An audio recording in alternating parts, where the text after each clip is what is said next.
Hi everyone, welcome to today's Light Conversation. I'm Tuğçe Koçoğlu-Hobden, founder of Coaching with Heart and Purpose and host of Light Conversations.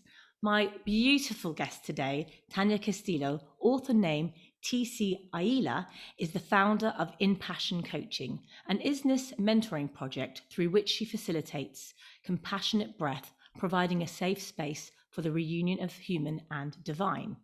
Her passion is to share her own example of living in 100% surrender to the heart, with a mind at our service, in presence and simplicity.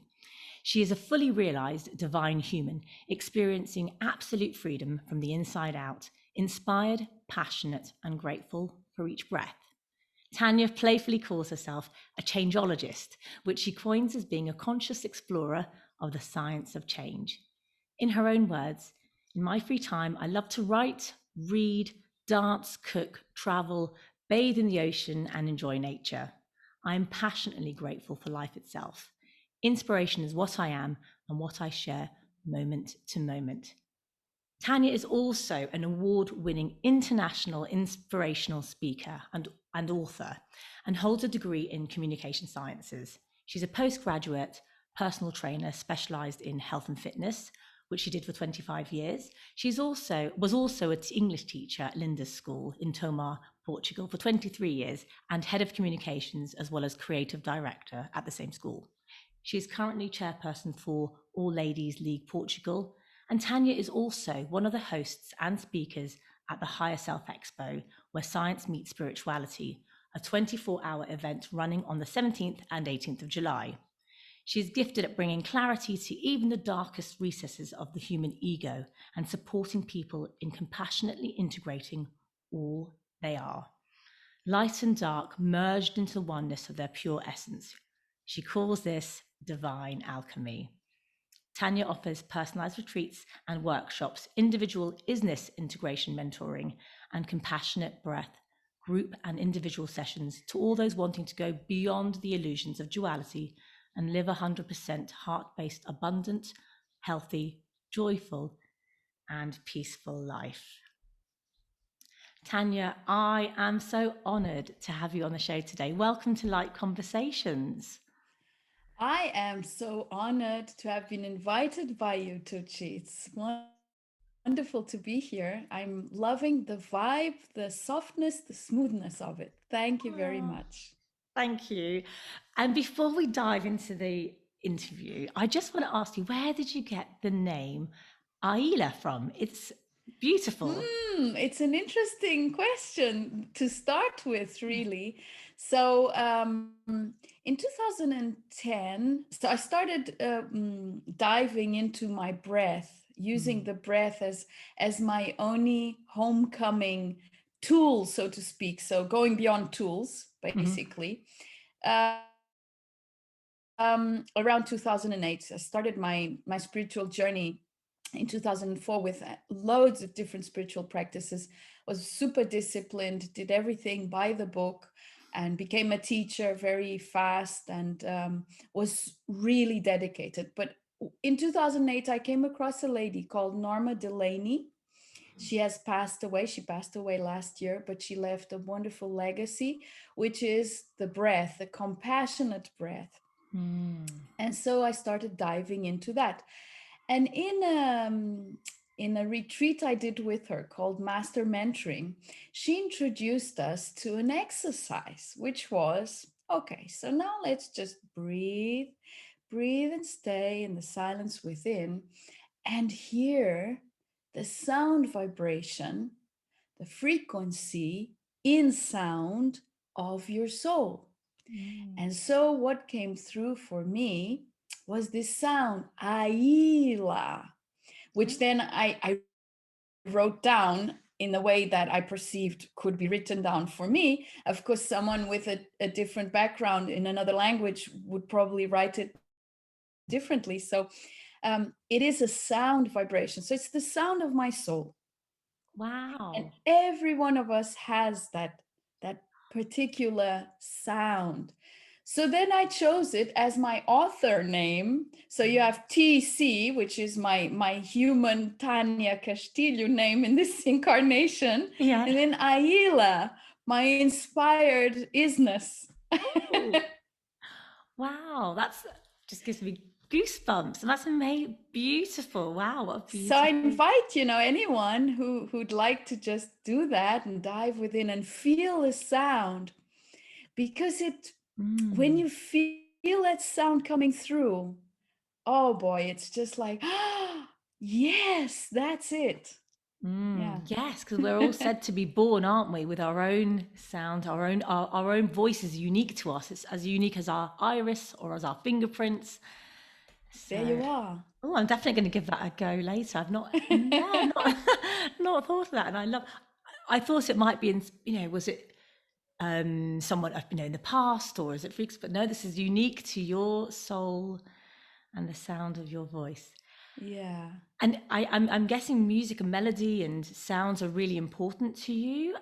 I noticed on your InPassion coaching, if when you look at it on the website and it looks when it's in a small, um, when it's sort of in the corner, it almost looks like musical notes. Is that Oh, wow. intentional?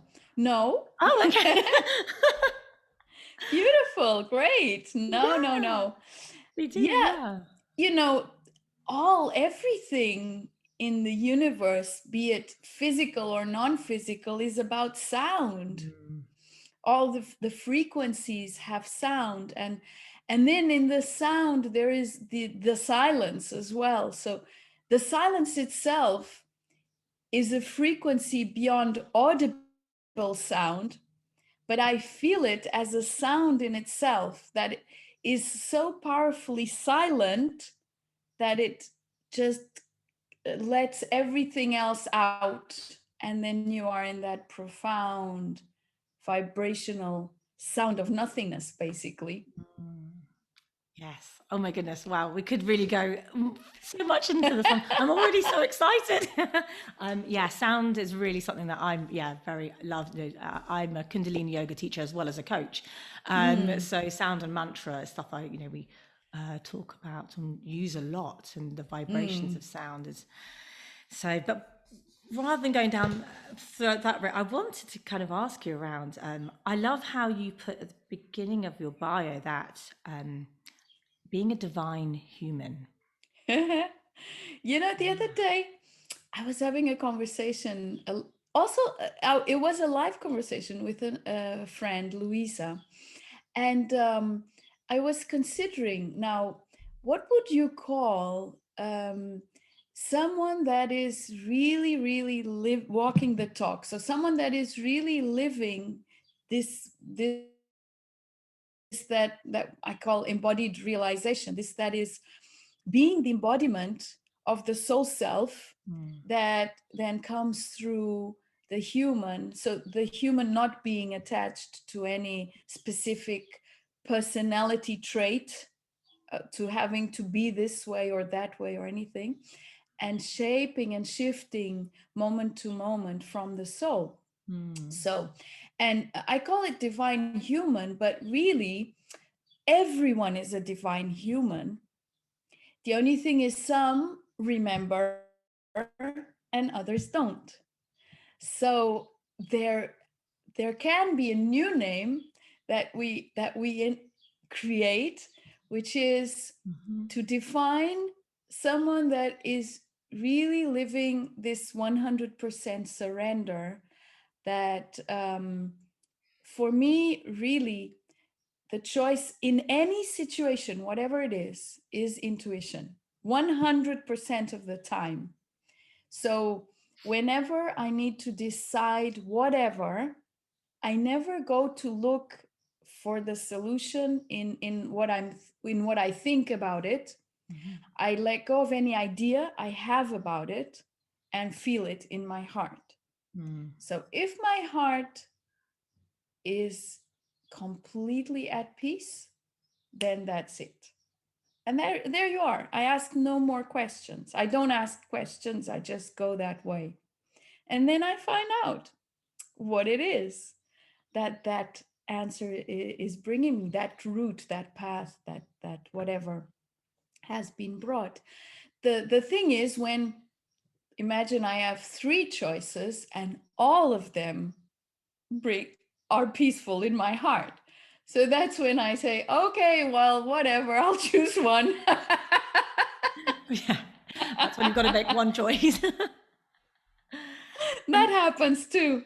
And how when you receive the information or receive that The feeling. feeling, is it a feeling? Yeah. Yeah.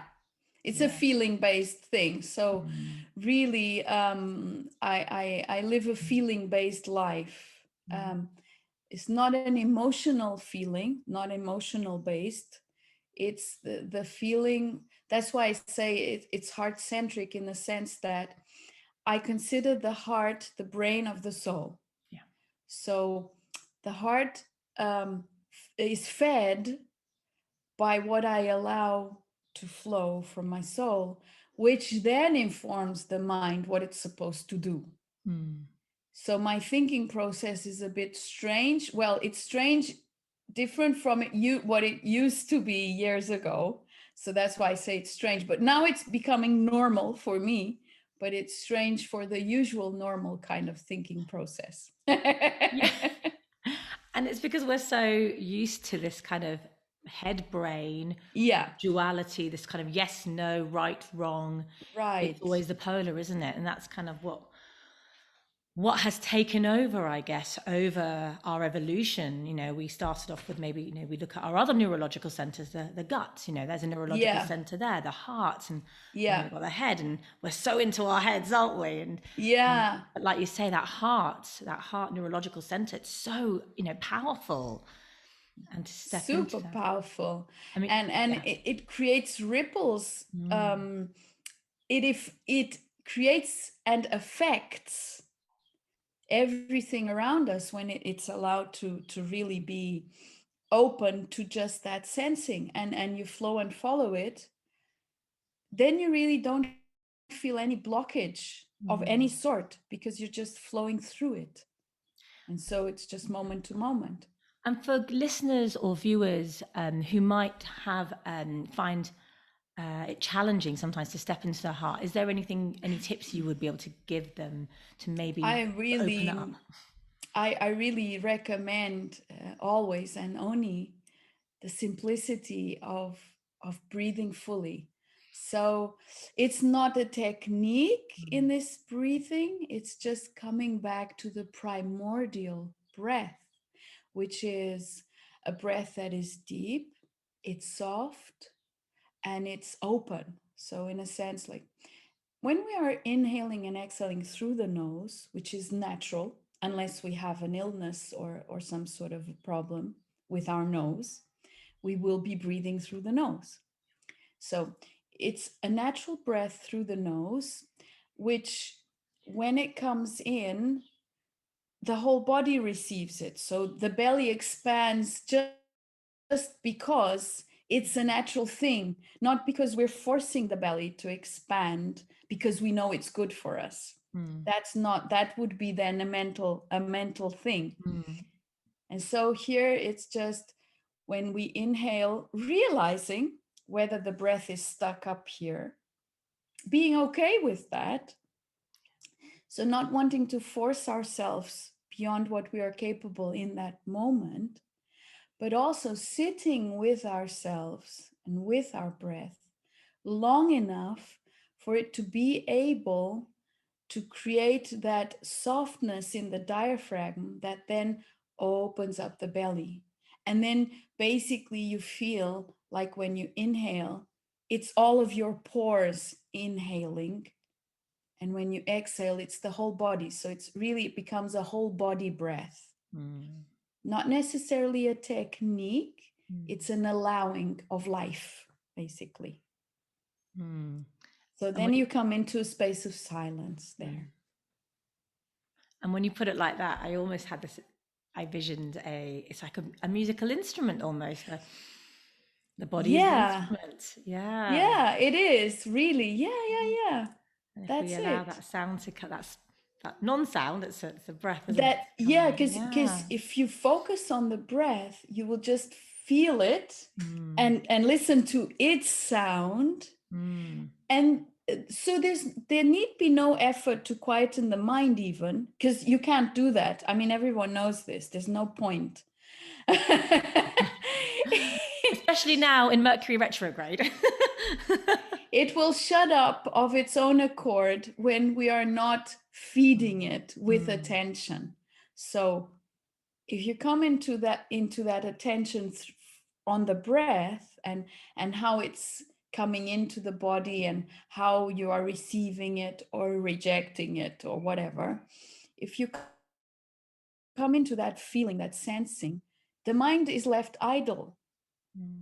And then of course it might throw a thought here and there to grab our attention, but we don't need to go there.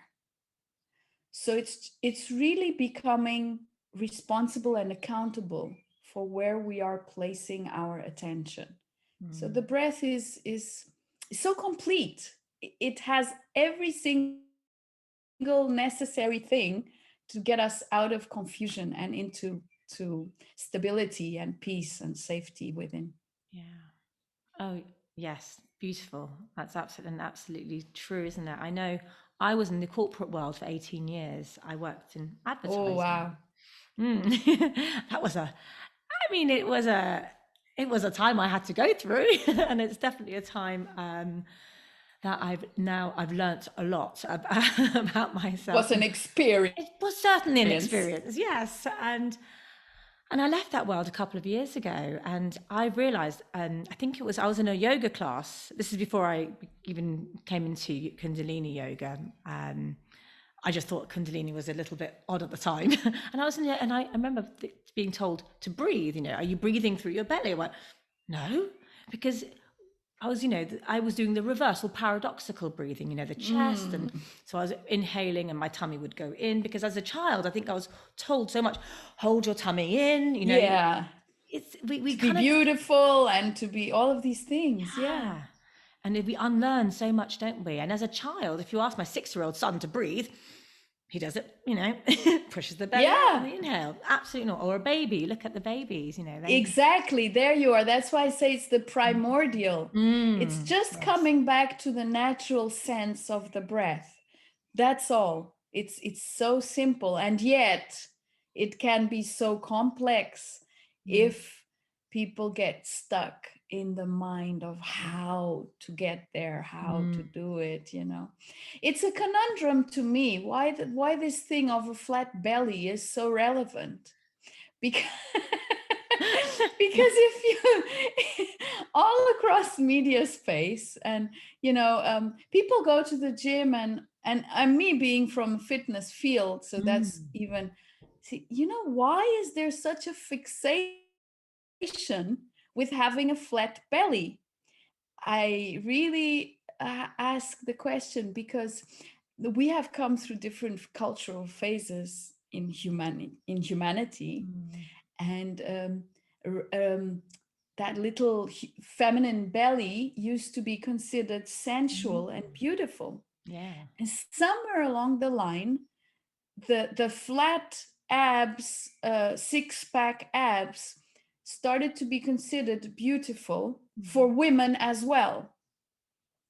Where did we lose the softness of the female body? Yes, the divine feminine. Where do we?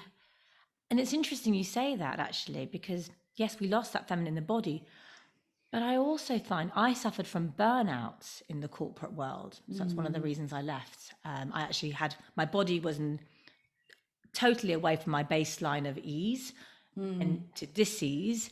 And I did have sickness and illness, and that it ended up manifesting into that.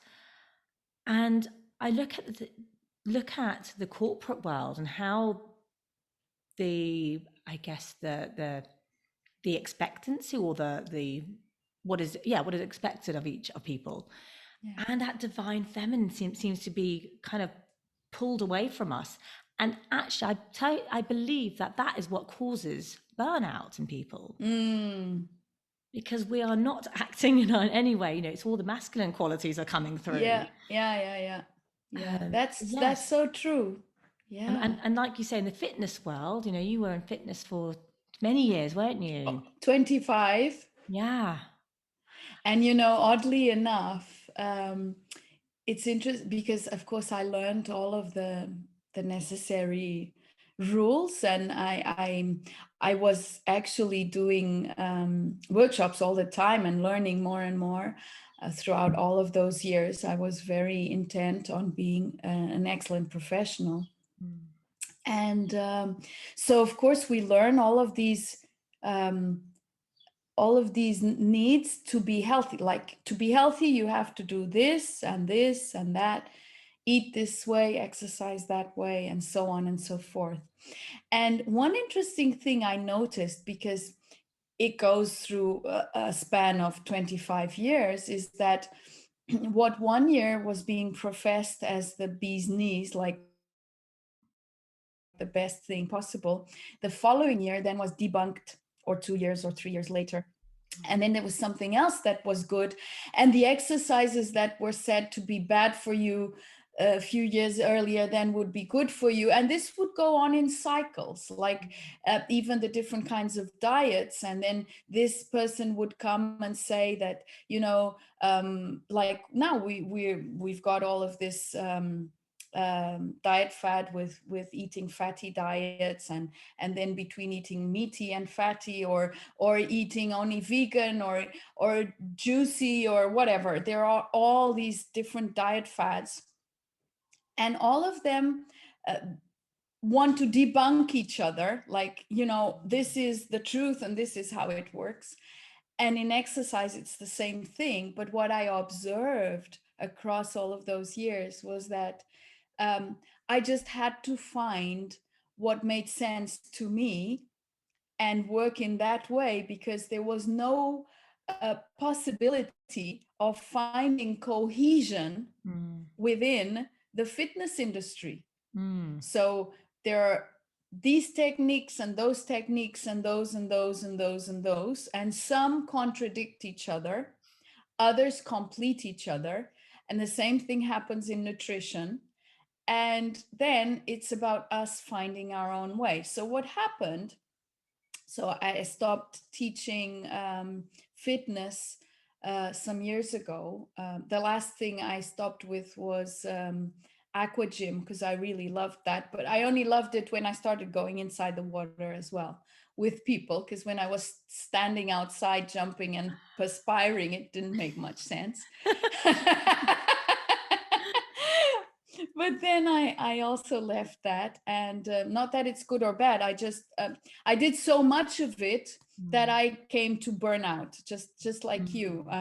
I was like a real fitness find, and I was into it 100% too much. So then I just burned myself down with it and got fed up and couldn't take it anymore.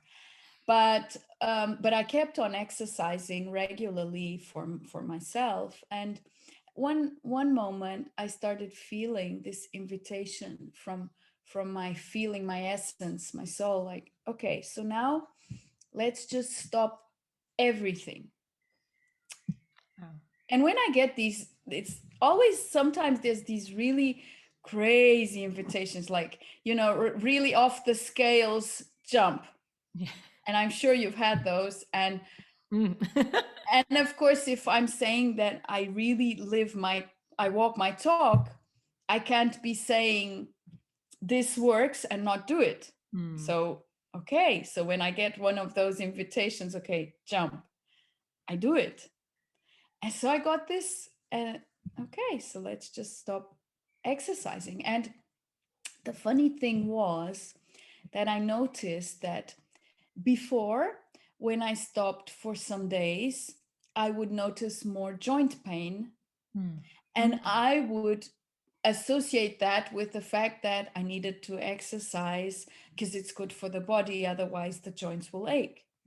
What I realized when I really stopped, so this invitation that came and I really followed it, was that actually the joints became addicted to the effect of the exercise and the hormones that are produced during it.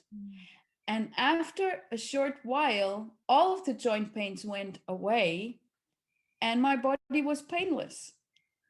And so I spent about a year, a little over a year without exercising formally. So I of course I might go for a walk or something, but not the whole invitation was remove it from your belief system completely that you have to do exercise to be healthy. Like just remove it.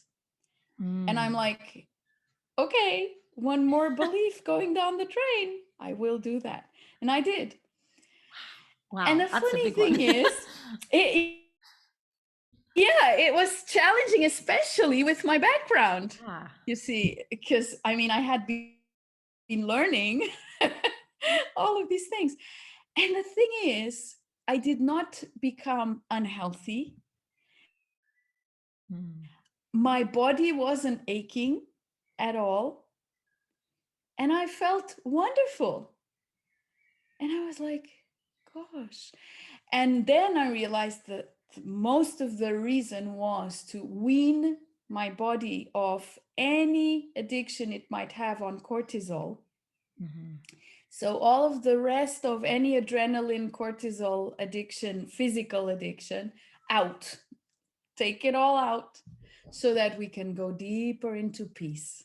So that's exactly what happened. So as a consequence, right after I started feeling the passion, the beauty of offering silence retreats. I only do that for 3, 4, 5 people. So my retreats are very, very personalized.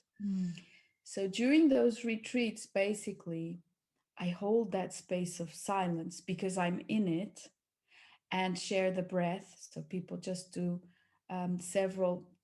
twice a day. They do the compassionate breath guided session, and then they're in silence all the time. And so that letting go of the belief that I needed that thing in order to be healthy brought me profound silence, even more silence than I thought I was in. So I keep on discovering there's more silence. That's brilliant. Even more silence. Yeah. Wow. Yeah. That's a really big belief to be debunking, isn't it? Especially when you've been in that industry for such a long time, and we're fed that from such a young age, aren't we? Yeah, I started going to ballet classes when I was 3. I mean, all my life exercise was essential. And that's when and exercise becomes almost a chore, doesn't it?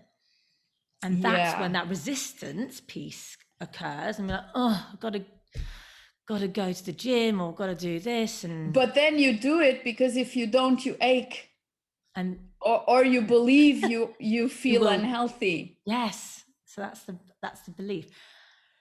Oh, and that you was mentioned a big the cortisol. one. The cortisol is an addiction, you're saying, the adrenaline. It is, and that's it. Almost, the thing is, it's in the body. I mean, you're not taking it from somewhere else.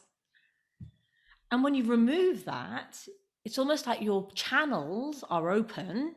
Your connection to source, Wi-Fi, your connection to it is suddenly clear. It just expands in an incredible way. It's like, whoa, what's this now? Like super Wi-Fi, Like... yeah. Super fast, speedy, can't get any. Although there might be another step next. Yeah. I mean, there's, it's a journey. It's an ongoing discovery. The thing is, for me, there was a very specific turning point. From then on, I never went back to lots of human compulsions and stuff that I had before. So it was a really definite turning point. But from then on doesn't mean you've achieved a plateau and you're going to stay there and like that forever after. It's a discovery of, okay, now what is life from this level of consciousness? And then again, what is life from this level of consciousness?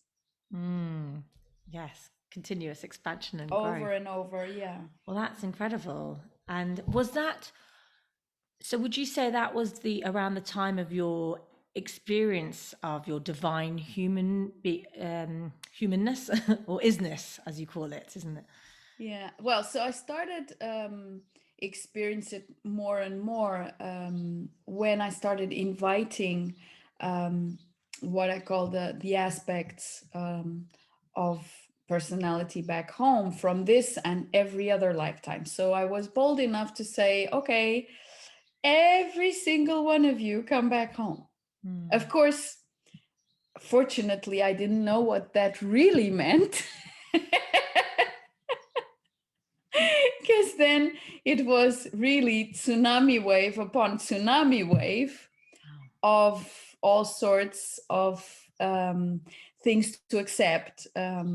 And basically the massive dark side showing itself in all of its magnificent proportions.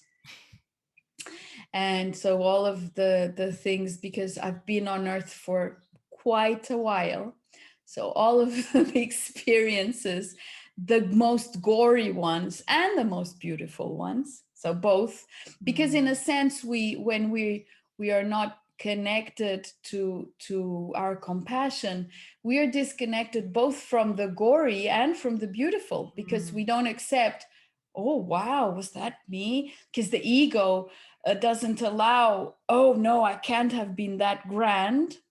And then the ego also doesn't allow, oh my God, how could I have done that? So it's coming to this space of compassion where nothing is unacceptable anymore about who you have been, which is not who you are in total, in the sum total of you, but those fragments are definitely influencing your thoughts, your behaviors, your decisions. So by rounding them all up, and one thing is realizing that you can't make an aspect of personality come back home. You can invite, you can realize what it makes you think and believe, and the kind of consciousness it's in. And you can change your consciousness and tune it into, in this case, my essence is what I chose to do, which is beyond the human limitations. So tune it to a different frequency.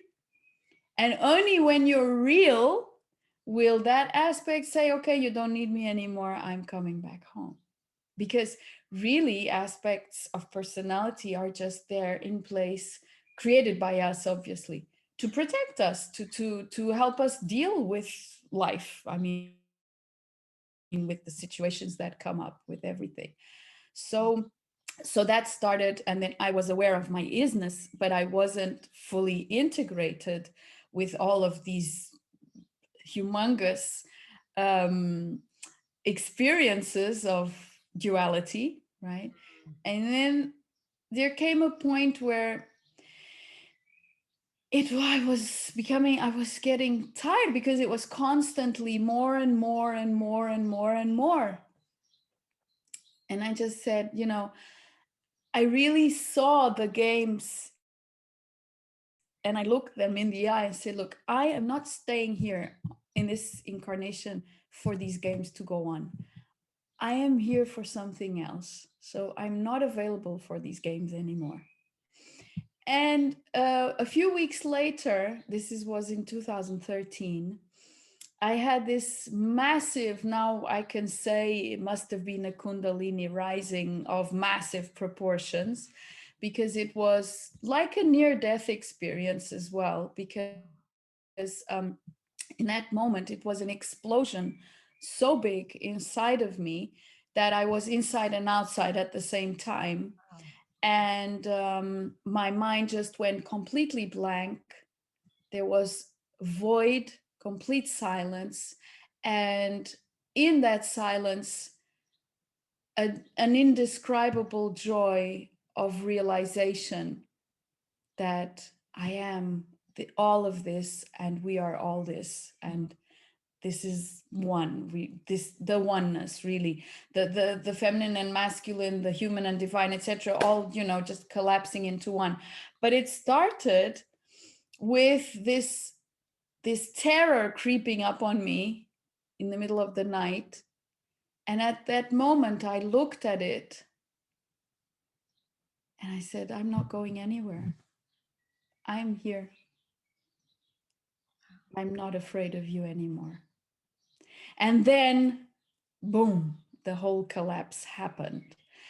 And so I've come to realize there must have been this Kundalini rising as well, because my spine became, it's always moving, and I feel the energy in my spine flowing all the time, and it just comes up all over into my head, and it happens loads of times, and it's just beautiful and simple, and there's no resistance. But in that moment, it was boom, like a massive explosion. And from then on, my heart was and is always at peace. So the emotions collapsed completely, the emotional kind of way of living. My body was sort of intangible at that moment. I felt strange, really strange for weeks, for months. I felt strange because it was like, okay, so not knowing who I am, so not needing to know or identify with I am this or I am that or I'm whatever, having to go to work anyway because I was teaching English at the time. Right. Gosh. Not being able to think and allowing this new kind of thinking system to implement itself, and trusting that I would know what to say when I needed to know, but then not knowing anyway. So it's sort of, this is how I live my life. And then adjusting the frequency also, because it was then initially it was painful to be in certain environments. It was physically painful. And then of course becoming more aware of that and how to adjust, and because I came to stay in the normal world with everyone anyway, like not the idea. At that moment when that happened, I was like, okay, it's done. I could leave. I could just go and leave this incarnation. I could leave everything behind and go and live somewhere remote. But then I have my children, and they chose me to be their mother, and probably they already knew this was going to happen before they chose me. And I'm not going to abandon everyone and everything, and no, that's not what I chose to do with this. The choice is to be one with all, no matter where I am, no matter what I'm doing, no matter who I'm with. So it was, in the first 4 years, a very intense recalibration, and now in these last years, coming from finding that balance and now expressing that continuous flow, and finding out about it and forgetting about it in the same moment, because it's like, the thing I know the most is that I don't know anything. Yeah. The oxymoronness of it, but yes. Wow. That is a profound experience that you experienced. And not needing to know, being okay with not knowing, because whenever I need to know, it's there. Wow. And just going back to your experience there with your Kundalini awakening, and in very intense Kundalini awakening, it sounds. I know that's, it's rare for that to happen at that level of intensity. Yeah, I could have died, really. I'm sure that if I weren't ready at that point in my evolutionary process, it would happen anyway, because apparently then further on, it's here. You have the snake, you have poison, you have it all on your map.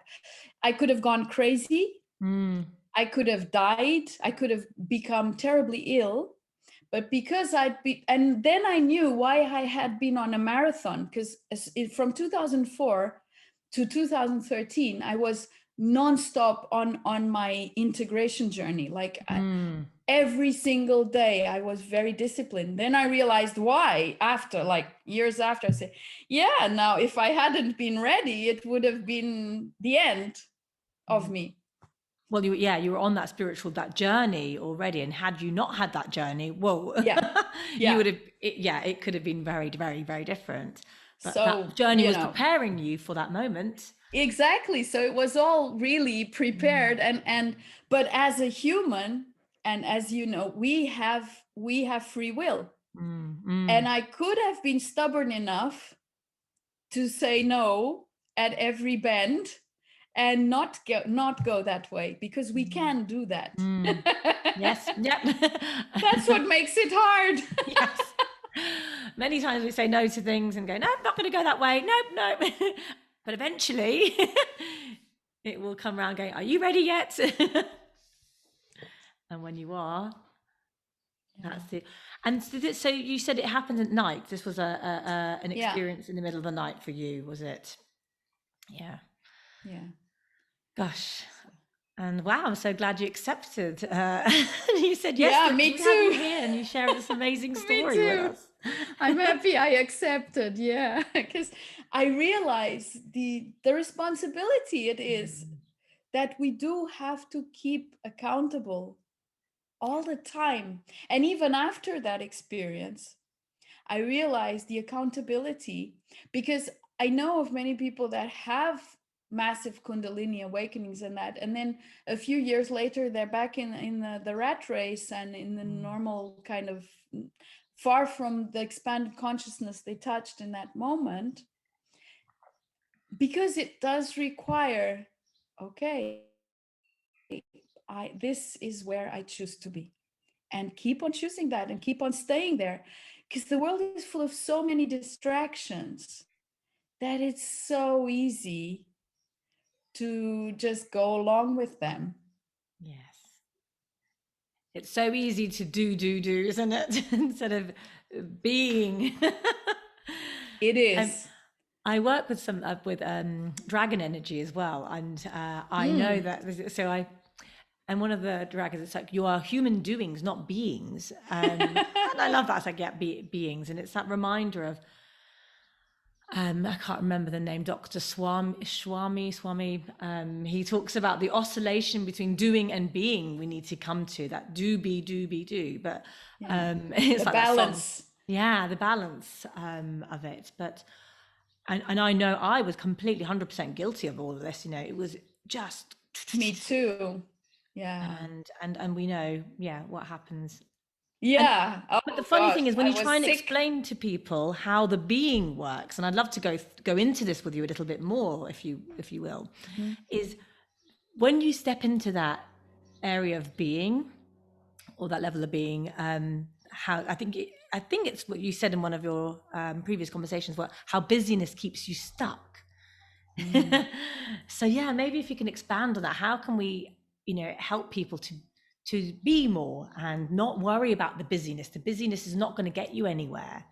Yeah. Well, first of all, is realizing that, not feeling guilty about it is essential. Actually, guilt and shame are the main basic tools that keep us caught up in the victim, abuser, savior circles that just keep us in the rat race, that what I call the rat race. And I don't call the rat race just the life in a city or anything. Actually, I know of many people who live in the countryside and are very, very busy.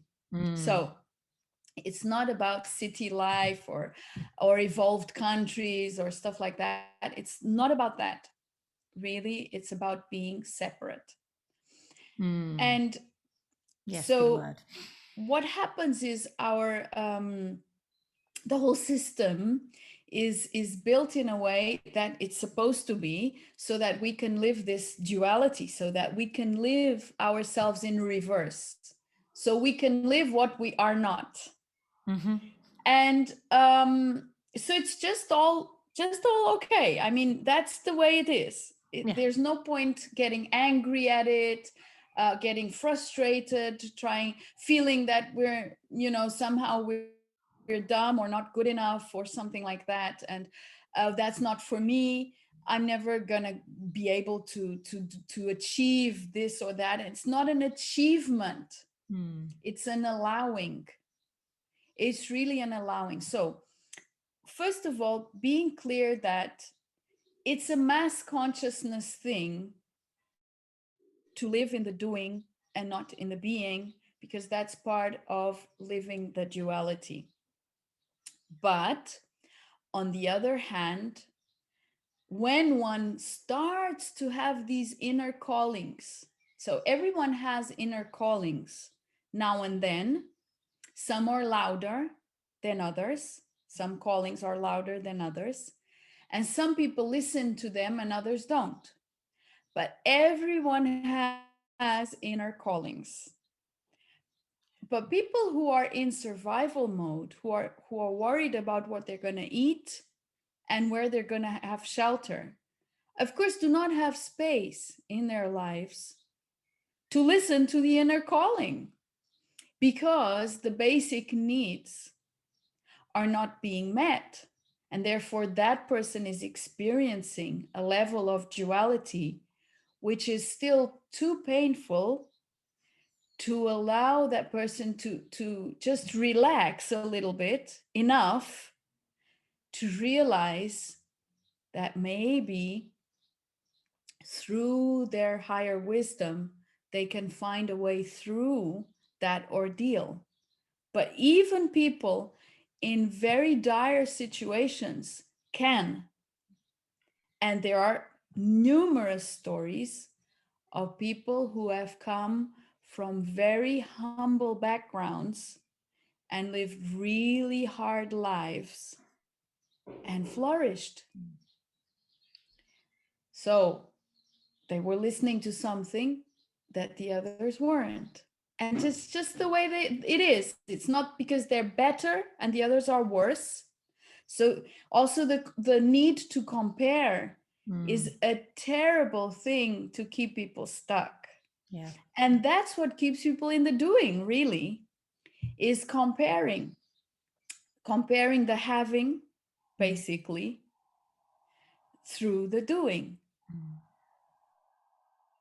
And so it's all part of a mass belief system.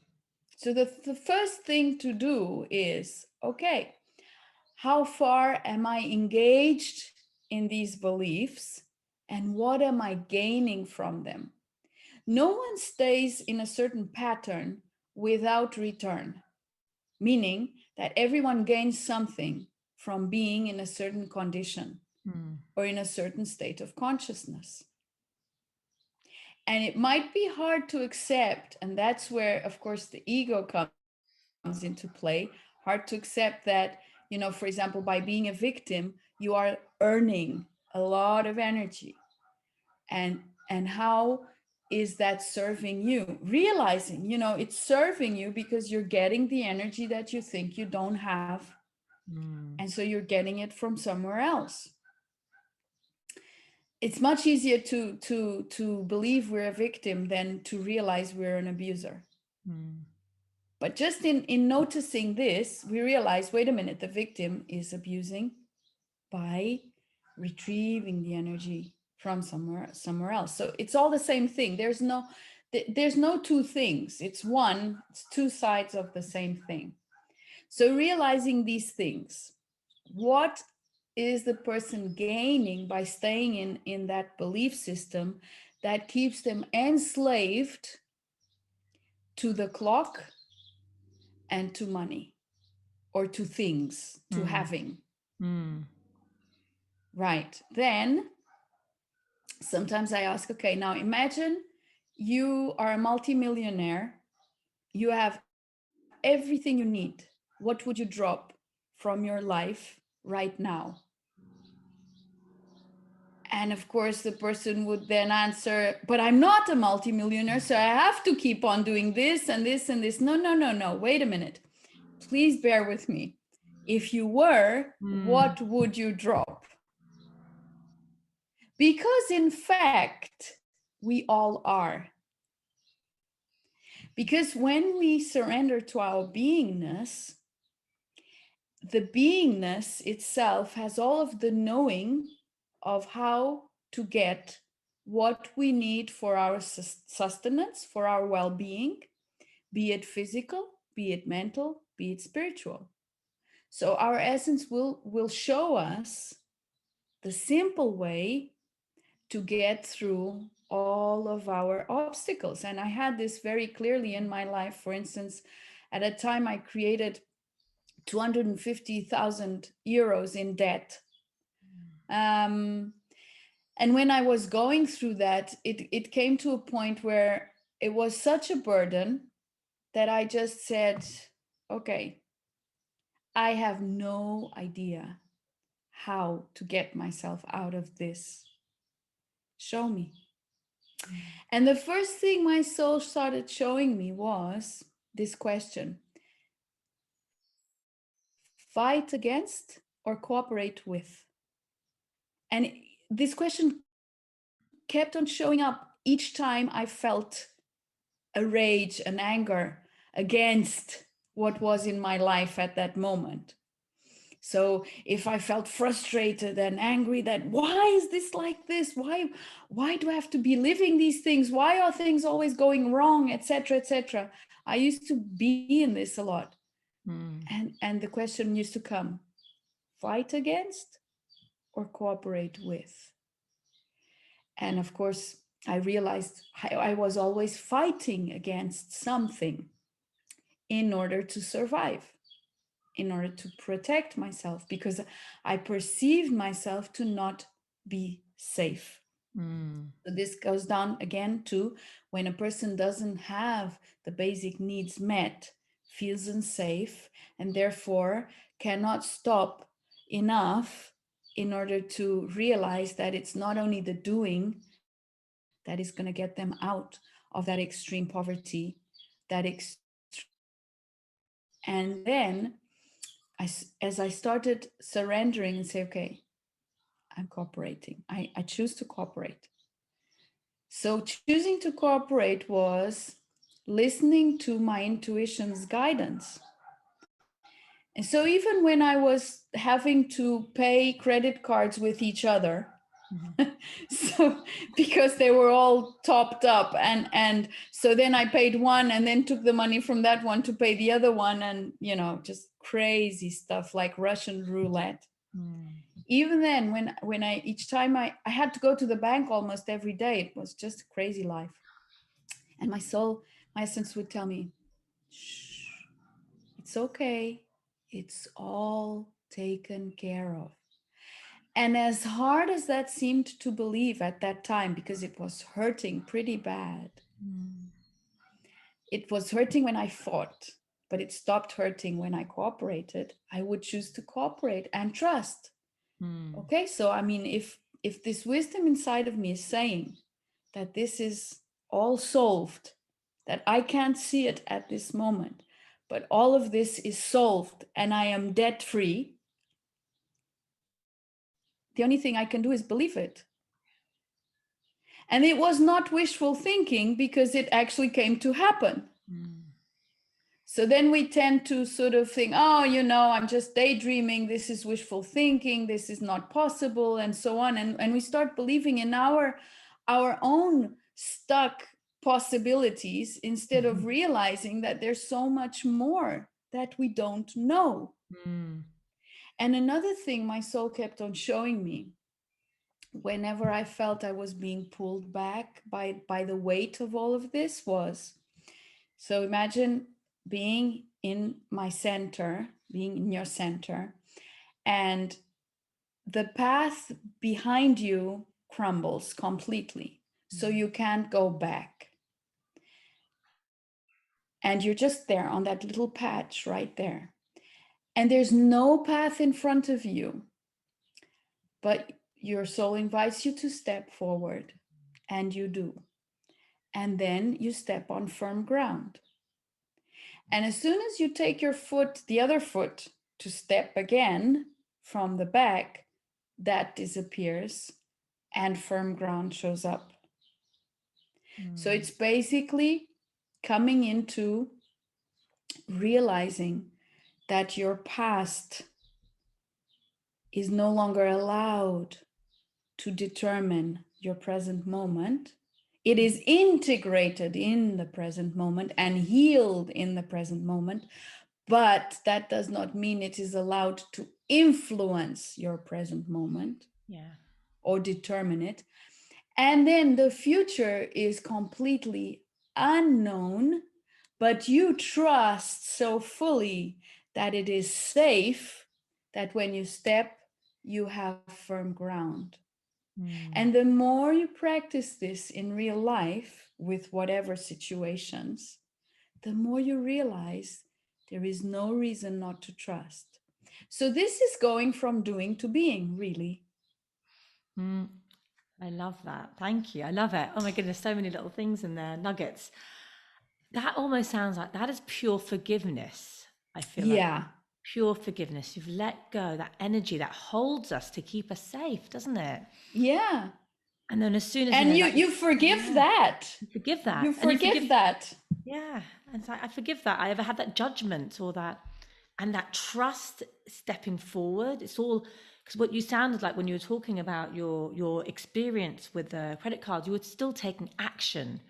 You were doing the, it's not doing in that sense, but you were taking I action. had to do something. You have to take action. Like you're not sitting, like sitting on a chair waiting for everything to solve itself, which is, I think sometimes people have this sort of, you know, this idea about about living. That's why I don't even like to call it a spiritual life, because it's just a life. Living fully. Exactly. Living fully. And people get this idea, oh yeah, so I just sit, I just choose and sit here and everything's gonna fall in my lap. No, that's exactly not how it happens. You have to take action. Yes, exactly. And I think it was really important that it's, you know, it's not like it's all going to come to me, laws of attraction, it's all coming. No, the action is such an important part of it, even though it feels uncomfortable, like you were talking about, you know, really you were going through the discomfort of it, but that was the kind of the growth, isn't it? And that safety is trying to keep you there. That, you know, that ego, let's call it that, our ego is like, no, you don't want to do that because exactly. You know, that the ego doesn't know. That's a bad thing. That's a bad thing. You don't do it like that. And yeah, and our brain can only, you know, it protects us. It's trying to protect us. That's what it's here for. But we have grown, evolved since that, and that's that where your heart-centered compassion. And I remember even asking for a loan to do that master mentoring program I told you about, where I learned how to feel my essence. It cost me 6,000 euros at dollars, and I had to ask for a loan. So I asked for 4,000, and then I still owed 1,500 for years that I paid later. Right. And of course, everything in me was saying, how can you ask for a loan when you already have all of these loans and all of these credit cards? And I mean, it's the craziest, daftest possible thing to do. Like, no. And I did it. And you did it. But there was a reason for it, wasn't there? Oh, boy. Wow. Yeah. That is amazing, crazy, amazing. I mean, just wow. And now your business is here where it is and what you do. I mean, and it's simple. It's I can tell you, like, I've learned a lot about digital marketing and all that, but I really don't give much of a hoot about it because there's too much doingness involved. So yeah, of course I do share what I do, and but I share it out of pure joy that I can share it. I mean, it's not sort of that thing running after clients and trying to find people to be my clients and stuff like that. It's just I put it out there and that's it. And I'm not looking at the statistics and all of that stuff and how many followers I have, and I couldn't really give a hoot. I know sometimes that part of the business, I find it's feels a bit of a chore. Yeah. But like you say, once you put it out there, put it in a way that you love, that you love to do and you want to share, because I know you are passionate and so inspirational. It's just like share it, and yeah, it's people, the business, it flows, right? Whatever. It all Yeah. flows. Because it's like I might have not many followers or whatever. I don't like to call it followers. It's one of the terms used in marketing because I just don't like it. I might have a lot of people who we are in tune with each other. Yeah. Not many, but those that are really in tune are enough. Yeah. I mean, it's the engagement, the Doesn't people matter. that engage with that content, who are really inspired by you. That's what matters. Yes, it doesn't matter how many thousands of hundreds of thousands of millions of followers. If they don't engage, if they're just looking at it, that's not what you're after. It's about that engagement with people. Exactly. And I'd love to ask you. And I've experienced so much love through that, because then we have real relationships. Then, we really feel each other and we really share an open love. And that's what matters. Yeah, and the word community comes to mind as well. That community with those right people, right? The like-minded, loving people that want to come with you and, follow you or be part of your community. That's what counts. I'd love to ask Tania. I'd love to ask you. When you so you're reading back in 2004 to 2013, you were kind of doing lots of learning and kind of put on this all sorts. Growth, this expansion and journey. And at what point, because I've read this somewhere, that what point did you suddenly go, I don't need all this, I'm going to just chuck it away? Oh, whoa. Gosh.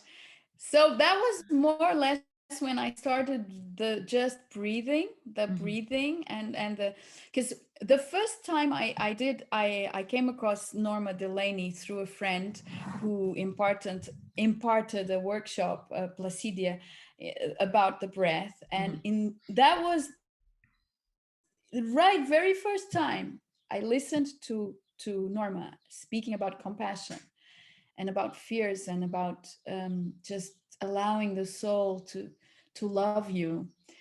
And that day, I felt that love for the very first time. It was like all of a sudden I fell inside of myself and fell in love. But I'd never felt that way for me, with me. I'd always only felt it like with someone else.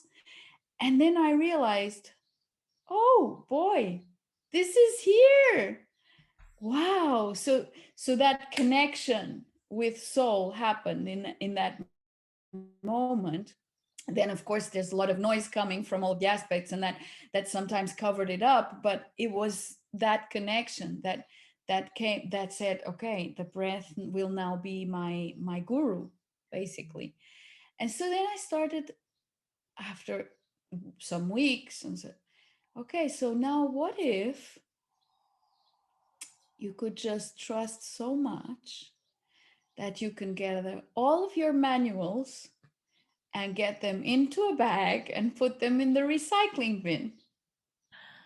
And I can tell you at that point, it was terrifying because, I had my shrine and I had all of the Ascended Masters images and the candles and the stones and my invocations and everything was there. And I had all of these manuals because I was teaching Reiki. At that time, I was teaching magnified healing. I'd stopped teaching Reiki and was teaching magnified healing and some other modalities. And I was doing all the mantras and everything and loads of stuff. And I never left the home without my alignment exercises and things like that. And so this invitation was coming saying, okay, so now just gather all of that up and put it in the recycling bin. And I can't be listening properly. But yeah, turns out I was. And I did that, and I was shaking all over. And at the time I asked, but why not give the manuals to someone else? And the point was, why would you want to give someone else what you've learned? The other people, they will find their own tools, their own thing. Okay. And also sort of like, let's just bless the recycling bin with all of these sacred materials. And there I went. Wow.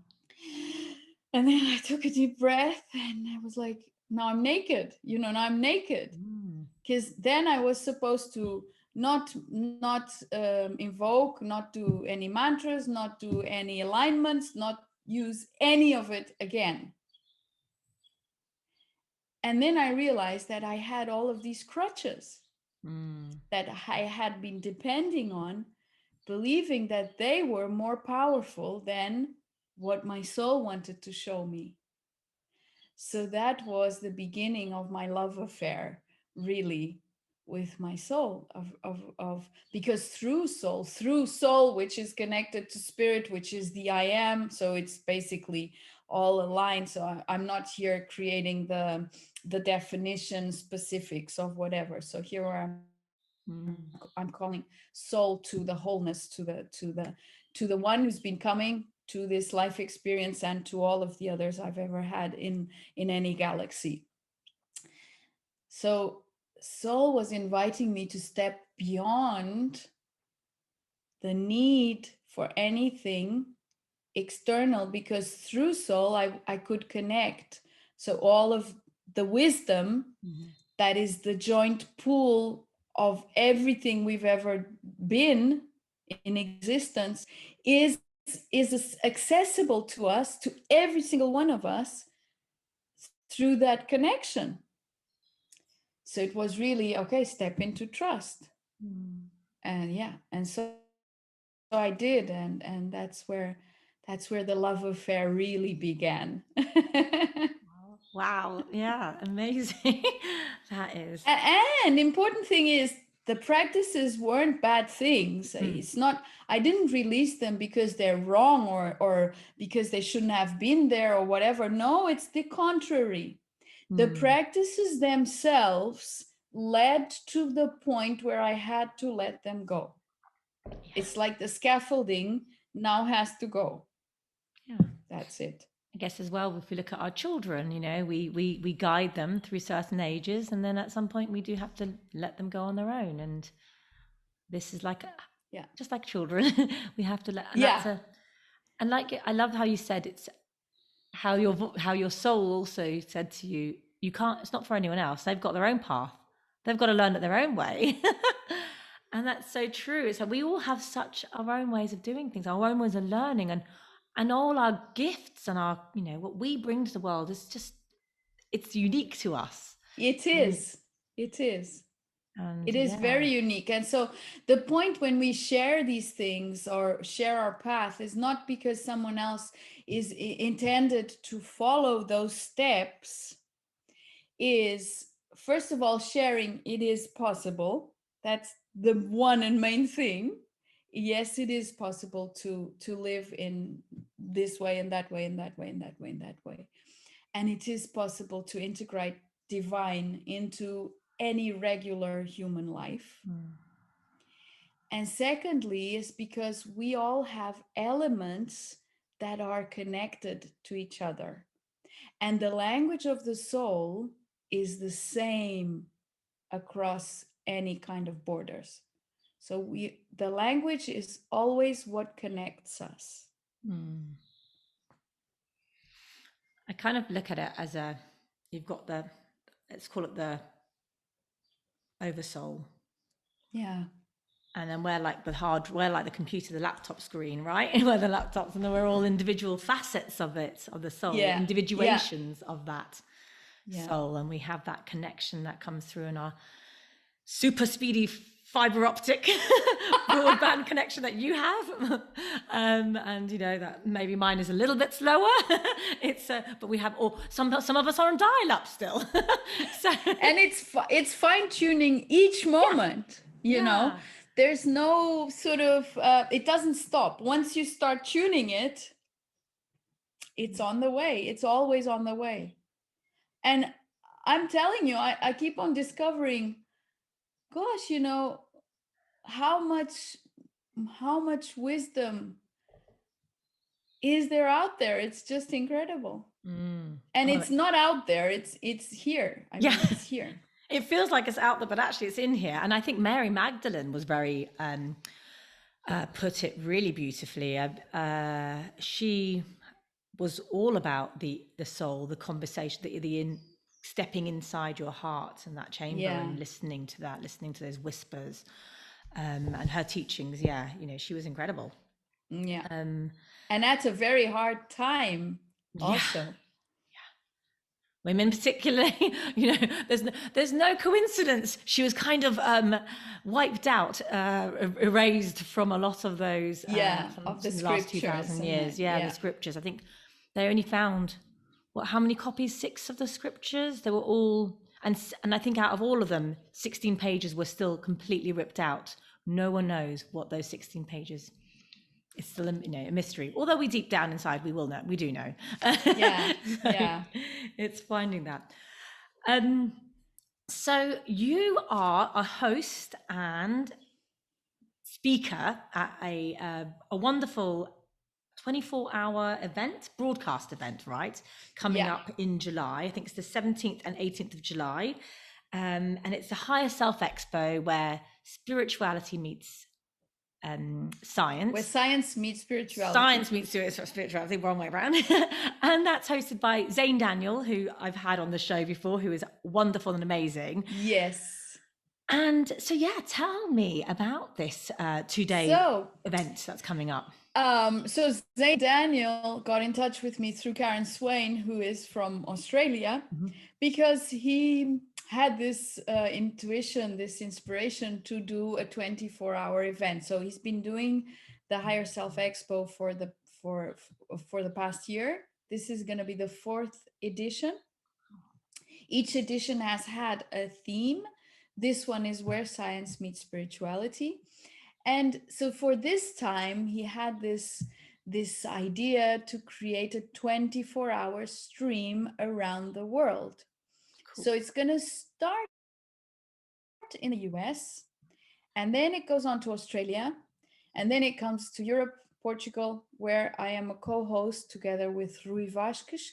So there's 2 co-hosts in each section. And it's been so lovely to meet the speakers, and I'm sure it's going to be extremely hard not to watch the 24-hour stream, depending on where you are. Like, everyone will sleep through part of it, but because I'm sure it's going to be such a high vibration event, because there's so much joy and passion in sharing the inspiration that the different speakers are going to share. So I'm really looking forward to that. Amazing. And what is your topic? My topic is a living experiment of embodied isness. Living experiment. So, wow. I will be sharing a lot about how I was into science in terms of not only I did communication sciences as my basic education, and then the science of wellness and health and fitness and so on. So I was very science-based and going by the book, and I had a lot of ailments and disease. And so how I overcame those diseases by embodying isness. So by being that living experiment, because I know nothing about it. I basically learn each day what it is. What is that? Brilliant. And where can people go to find the Higher Self Expo. The Higher Self Expo. Okay, yes. So it's just higherselfexpo.com. People can go and register there, and the donations that people would want to make are very welcome, because it's a free event and it does have a cost to keep up. So people are very welcome to donate for the registration fee, though it is free. And there's also the Facebook page where it will be streamed live. Higher Self Expo Facebook page and Higher Self Expo YouTube channel. So it will be streamed to both channels. Brilliant. On those 2 days. On those 2 days. And I'll include those details on this, on the Facebook post when I post this interview, and also on my YouTube page. So you can all have the link to the URL, to the website, and, please give donations. I know I've been part of events before, and yes, there's lots of, we all invest in ourselves and, financial investments, but anything that anyone wants to give would be lovely. And yes, and I'll also include the Facebook and YouTube URLs as well. So I could talk to you for hours, Tania. Yeah, I'm loving it. It's really wonderful. It's like we're having tea in our porches. Yes, I do feel like it has been like that. It's been incredible, and I've had such an amazing sense of deja vu doing this in many parts of the conversation, and then I'm like, oh my goodness, we've been having these conversations before. We rehearsed it before. Yeah. Not sure where we were, but it's all. That's the thing with being multidimensional, as we are. Everyone is multidimensional, but many times not aware that you are so multidimensional. And one of the things that also keeps people sometimes from expanding more into their whole wisdom is having preconceived ideas of what it means to be realized, to be enlightened, or to be embodied, or whatever. And there are so many beliefs around that of how it should be, what it's supposed to look like, that then when we're in it, we don't realize it's that, because it doesn't fit what we had preconceived as being the right thing.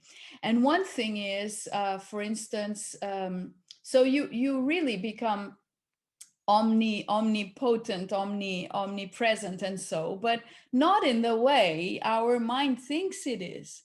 And so it happens to me so often, people telling me, you were right here beside me in such and such situation, and you were telling me this and that. And in moments where those people were going through a tough bit, or integrating something or whatever. And of course, I have no inkling that I was there at that moment, because I am present in this time and space, in this moment. But at the same time, I can be in many different places and spaces and not need to be aware of that, but knowing and trusting that through our souls, we can be anywhere, and we can, and it's true. And so basically we are omnilocal, omnipresent,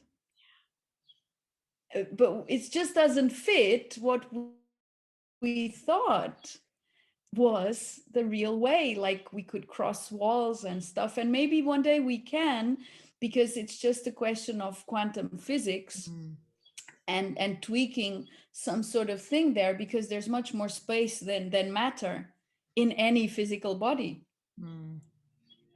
But at the moment, with our two-dimensional minds, we can't figure that out. Yeah, you would literally know it. But it's probably actually going to be accessible to anyone sooner or later, through the evolution of physics and science, inventions that will provide that, because it's possible. Of course it's possible. I mean, as I said, we are over 90% space. I mean, it looks physically solid, but it isn't. Yeah, absolutely. We're all vibrating at in our core and our atoms. So yes. And I think you put that really beautifully about how we are these multidimensional selves, and we're in the physical, that soul is here right now, being present and experiencing what it's experiencing. And, we feel it, I mean, I definitely have to say with you, it's been really quite a strong, experience. And I wanted to ask you, what you were saying just there prompted me to ask you around vision boards. And I know you've you've talked about vision boards before, and I think what you said there was really important just now, was how we limit ourselves, right? We do limit ourselves so much. And why is it that vision boards can be so limiting to us?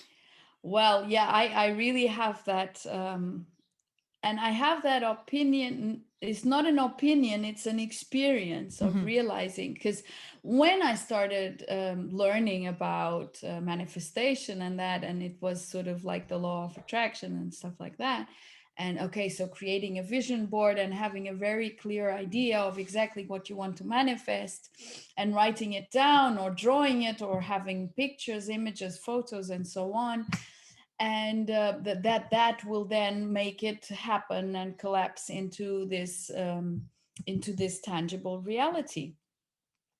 But then I came to realize that the less I tried to format what I thought I wanted, and that's an important key element, because it's really not about what our human self is limited. I mean, first of all, our essence, our soul will always provide us with the very best.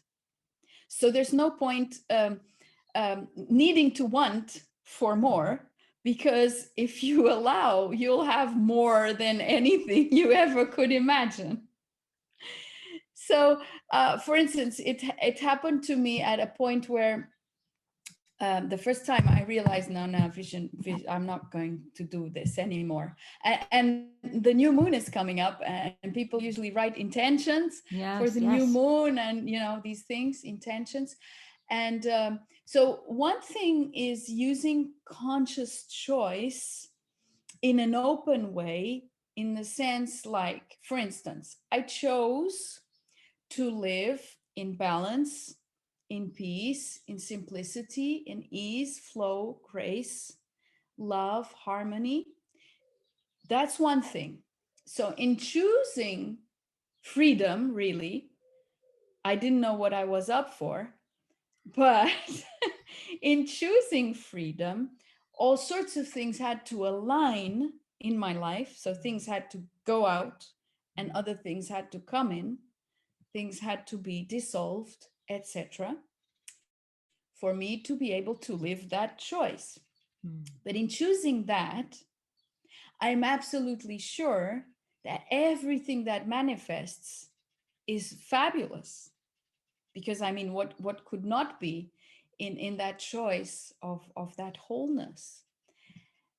But when I didn't know this, so I was learning that I needed to write down my intentions. So I needed to get rid of my loans, as I told you. And I had a car that was was expensive for me, because it spent a lot of petrol, and it was too big. I didn't need it anymore. I didn't need such a big car, and I really didn't want the loan. So then I started trying to figure out, what kind of model I wanted, whatever. And I'm not that kind of car person that would choose a Ferrari or a very flashy kind of car. I'm a very functional kind of car person. So as long as it's smooth and it works really well and doesn't give me any mechanical troubles and it takes me where I want to go, that's great. And it's got space and comfort and that, but it doesn't have to be a specific model or so. And then the car that showed up came for free. So it was offered to me. Wow. And then I realized, oh, I don't need to be choosing every single detail about what comes into my life next. And as I let that go, and I realized that that was basically control. It was me wanting to control what happens for fear that it wouldn't happen. So it's control and fear there on the vision boards. And we're trying to be free from the fear, but we're still holding on to it. And you're putting it there, and you're creating an expectation of something that your human perception can only get at a very limited amount, because really, I mean, being in physical form will always be somehow limiting in terms of perception. Doesn't mean that you have to feel limited, that you're not limited. But then if you know you're not limited, why would you limit yourself to the part that's limited? Yeah. Brilliant. So then I started manifesting all sorts of just absolutely amazing things without having to put the specifics to it, but which aligned with the way of life I was choosing. Even recently, like last weekend, a friend of mine, one of my really closest buddies, and my co-worker and partner in InPassion Coaching project, Joanna, was her birthday last week, and I had decided I was going to offer her some time at the spa, because we like to go there once a month and go for a nice lunch and that. And so I was going to offer that for birthday gift. And before I could say anything, she asked me, "Are you free on this day? Should we go to the spa?" And I said, "Yeah, that's a great idea." But right after, she said, "What are you doing on the weekend?" And I said, "Oh, weekend. Wait a minute. Let's go and stay at the hotel where the spa is. And like that, we get to go twice. So we'll go on Friday and Saturday." Nice. And so I gave her that gift instead. So it was the thing. And then when I got home, I got an email from the hotel saying that they are offering, so there's this promotion going on from the municipality in that town that offers free nights. Oh my God. And so now I get to go for 2 nights for the price of one. Wow. So now I can do 4 spa sessions instead of 2. And, these things just happen so often. It's just, oh, okay. That is so beautiful. That is so awesome. So it's when so I offered my friend the gift, but I also received it because I went with her. Yeah. So we both got it. And then we got a gift that we can book every trimester 3 rooms. Wow. With 1 free night per time. I mean, yeah, Incredible. It's just these things that who would think? I mean, I would never think I'm getting home and I'm receiving this gift. Or so these things just keep on happening, So it's that it's using it in a non-specific way. You're doing it so you're describing it, but the experience, and you want it, but then more is coming that you can't even envision. Maybe think of. If you thought of this is what you're just going to do the one thing, that's what you'll get, right? Just the one thing. And then all this other stuff, it just keeps coming.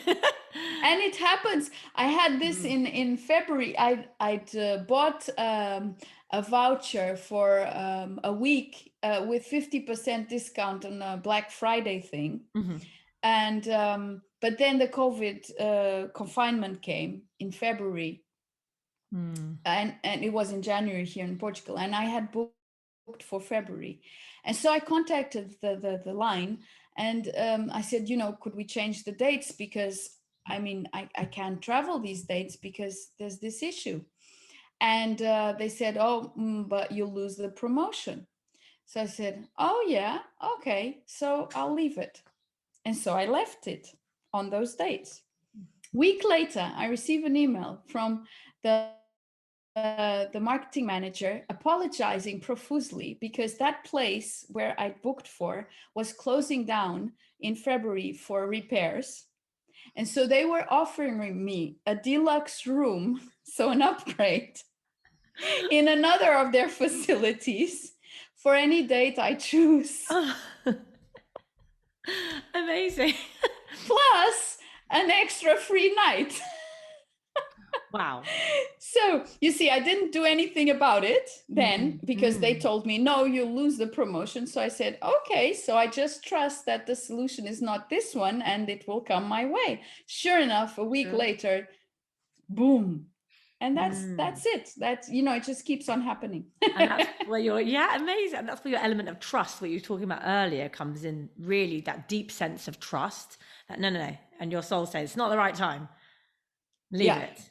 And then see. So it's really falling into that trust. And as scary as it might seem, like the ground is crumbling in front of you, as you were describing it earlier, but you're not going to fall.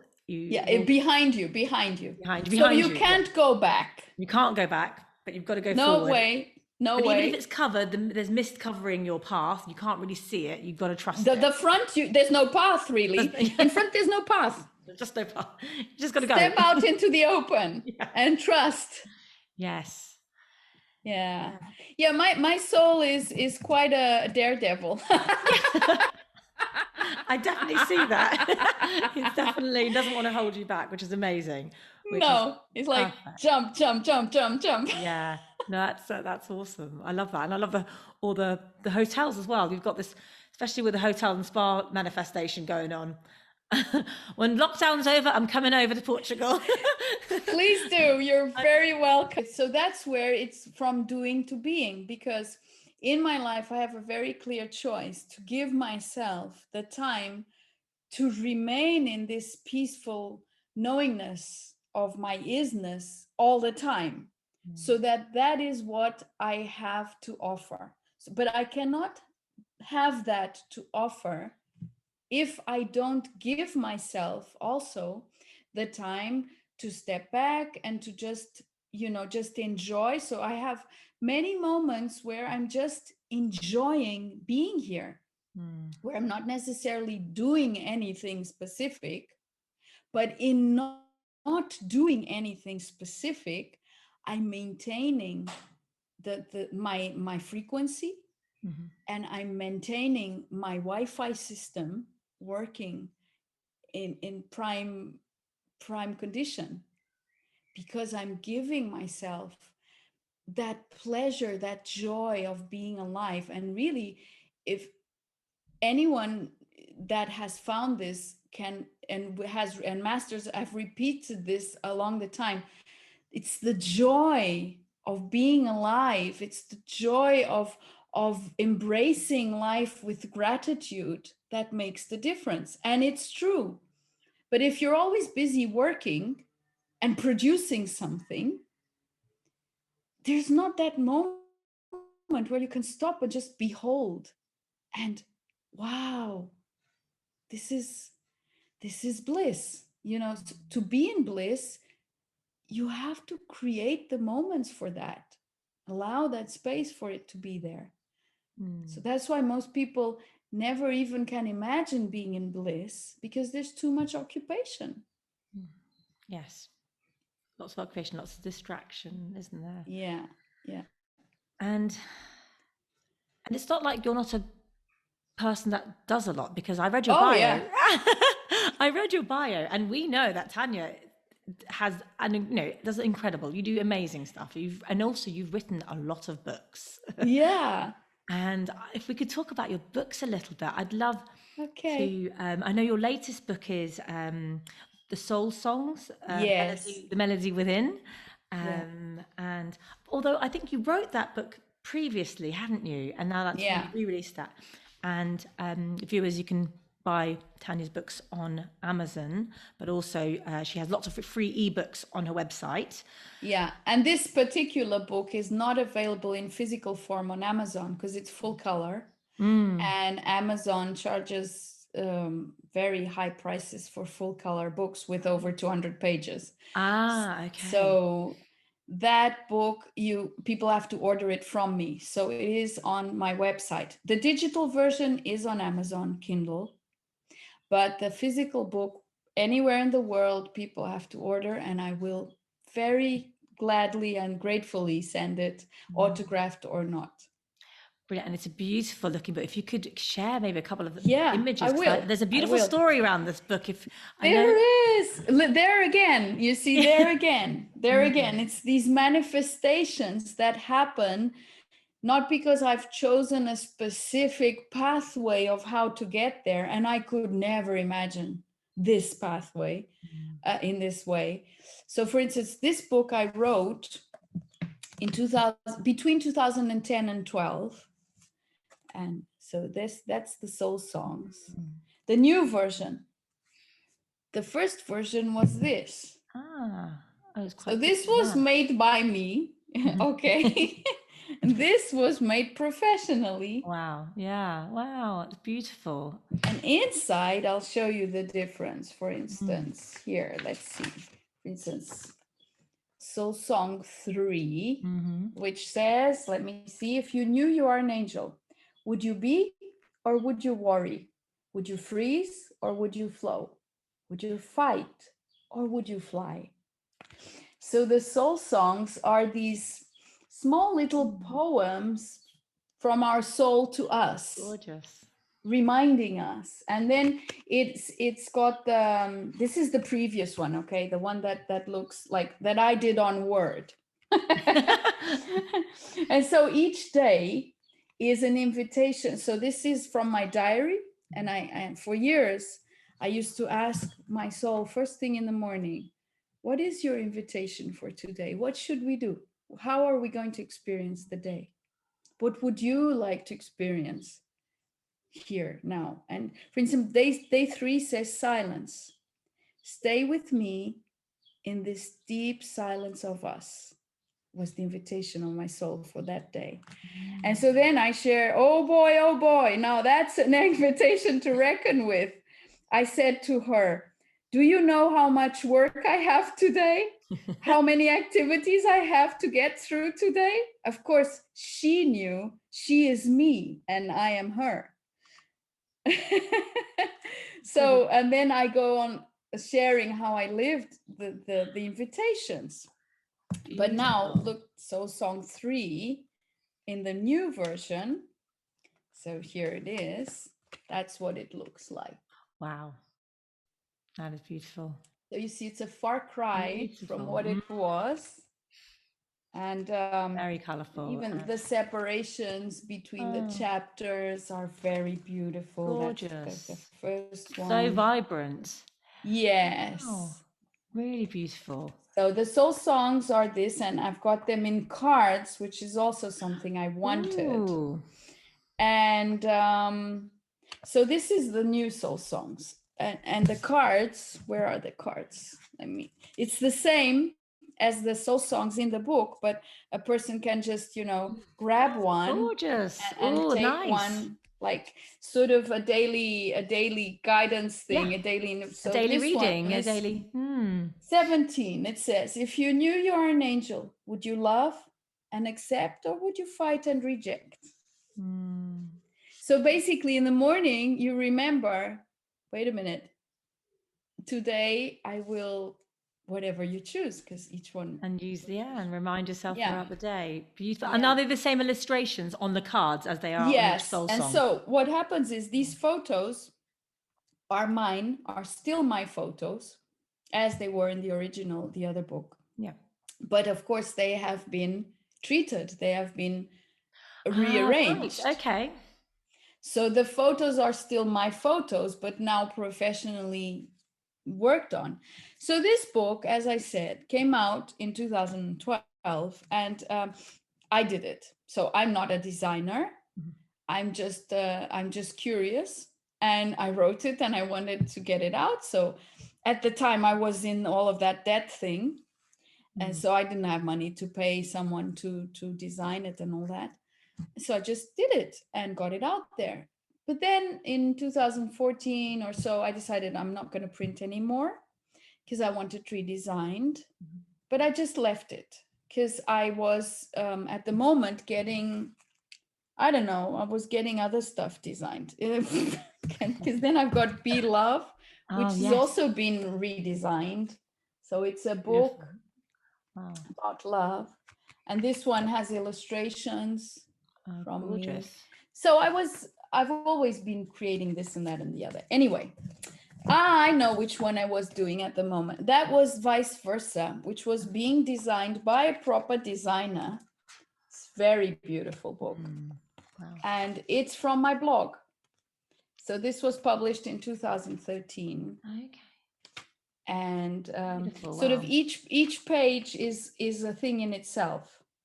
So it's got things in Portuguese, things in English, and it's very beautiful. So that's when I decided, wait, I'm not going to print any more of the soul songs as it is, because it doesn't another good. book coming. And I let it go. Yeah. And last year, I was invited to collaborate in a project with a professional school in my town, in Tomar, in a project where they were going to have a Valentine talk about love on St. Valentine's Day, and where they were going to work on my Be Love book. So the one I showed you just now. So Be Love is about what is falling in love and what is rising in love.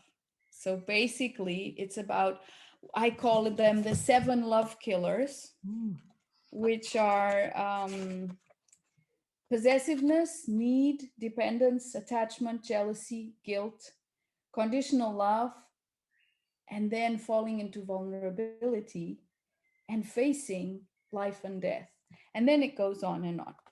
So basically it's going through all of those illusions that we create about what we think love is. And then there. So I got to speak to over 200 teenagers about this. Wow. Which was in itself amazing. And they did drawings for my chapters in that book. And they wrote love letters, and they also went in psychology, went through all of the issues with relationships and even violence within teenage relationships and things like that. Anyway, was wonderful, like a really beautiful project. And at that time, the graphic design teacher asked me if I didn't have anything that I'd like to have designed, like a book, because he wanted to work on something real with his students the next school year. So that's how the soul songs. And then I said, yes, I do, but it has 2 versions. So it's 2 books, because it's Portuguese and English. Oh, amazing. Are you up for that? And I still want some cards. And the ebook.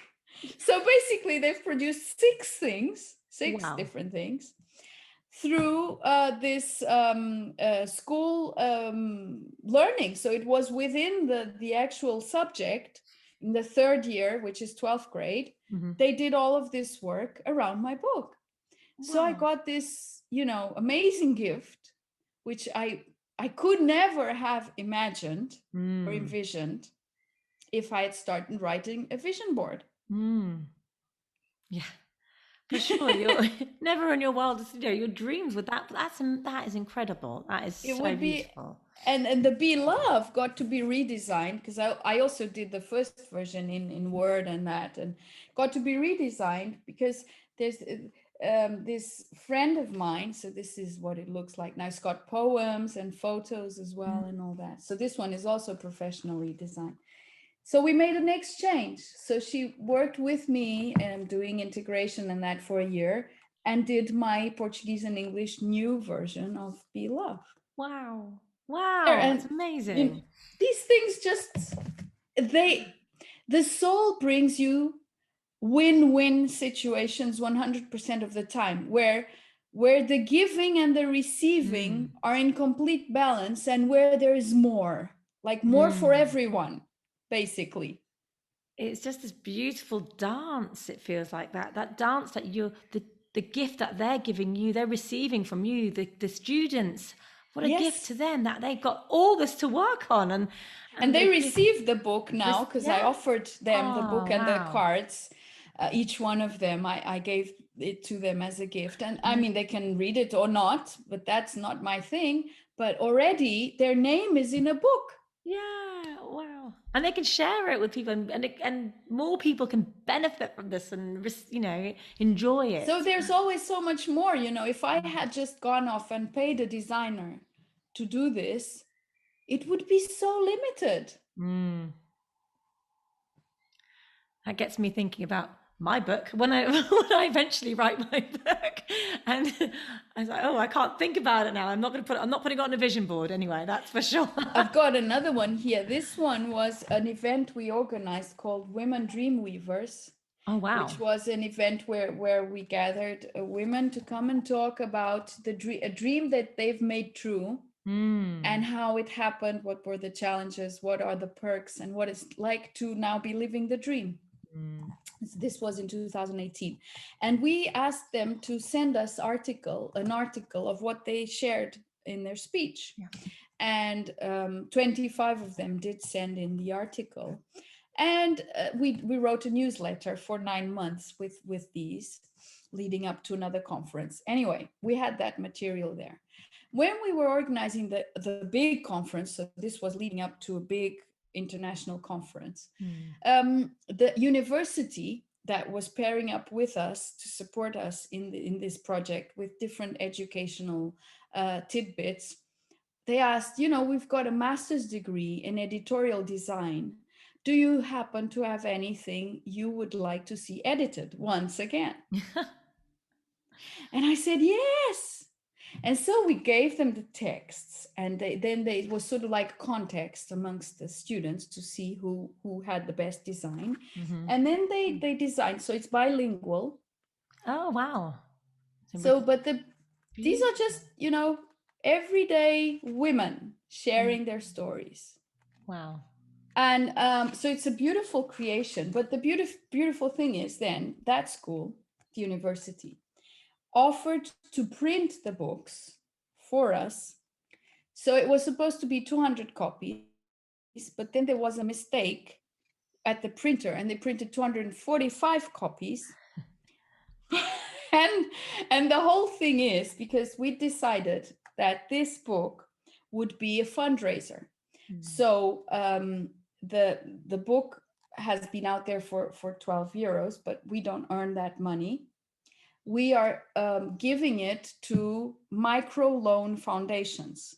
So foundations that give microloans to women who live in underprivileged societies where they really have no resources, so that they can then build a small business or whatever to provide for their families, for themselves, and for the community, really. So the money this book, the money keeps on rolling, because we give it to the microloan foundation. A person gets a loan, then they give it back, and then another one gets a loan, and then they give it back. So you see, it's just, how could I ever imagine that possibility? Oh my goodness. And money is energy, and it's just flowing, that energy, isn't it? Oh, and it's gorgeous. And I didn't have to invest any money at all. But it's just rolling out there. Rolling out there. It really is. That's amazing. Incredible. Thank you. Thank you for sharing these amazing, amazing stories with us, Tania. Before, I know you're going to take us through a short meditation.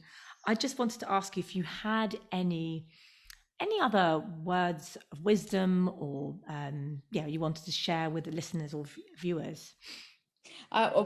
One last thing I forgot that I want to share. So it's simple, which is coming out this is Portuguese English. It's my first and only so far in children's book. Oh, wow. But it's for everyone, because adults even feel really touched by it. And that's the aim. And so it's simple. This one is Portuguese and English. And through it, I'm now creating with a friend who showed up after loads of different people showed up to create the music, but they couldn't put music to what I wanted. They just couldn't create it. They just didn't come. And now a friend sent me a track of music that he'd created for me to listen to. And I listened to that, and it was just so, so beautiful. I said, wait a minute, maybe you're the one. And so we had a conversation, and he's starting to create the music for the 6 conscious breath tracks for children, which accompany this book. So you see, once again, he sent me his music, didn't ever know that he was the one for this. Yeah. And what is your book called? Sorry, the new book that's just come out. It's simple. This is the Portuguese English version, but So It's Simple in the English version is coming out. It's coming out in Hindi English. Wow. And in Slovenian English. Wow. These are all coming out in the next 2-3 months. The other versions. Brilliant. And can people go and buy them on your website? Yeah, exactly. Now they can only get this one. Yeah. But the others are really right there. And then the CD with the meditations for children and adults, of course, anyone who wants to do them.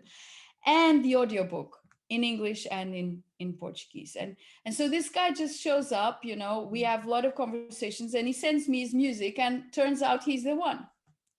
So amazing. Yeah. So words of wisdom. Yeah. No, he's creating the music for this specific thing.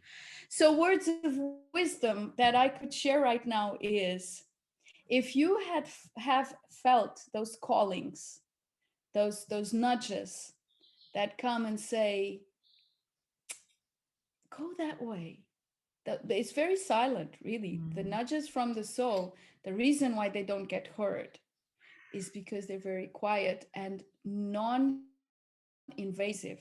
The soul will never, ever push you beyond your limits. You have to choose to go beyond your limits. That's free will there.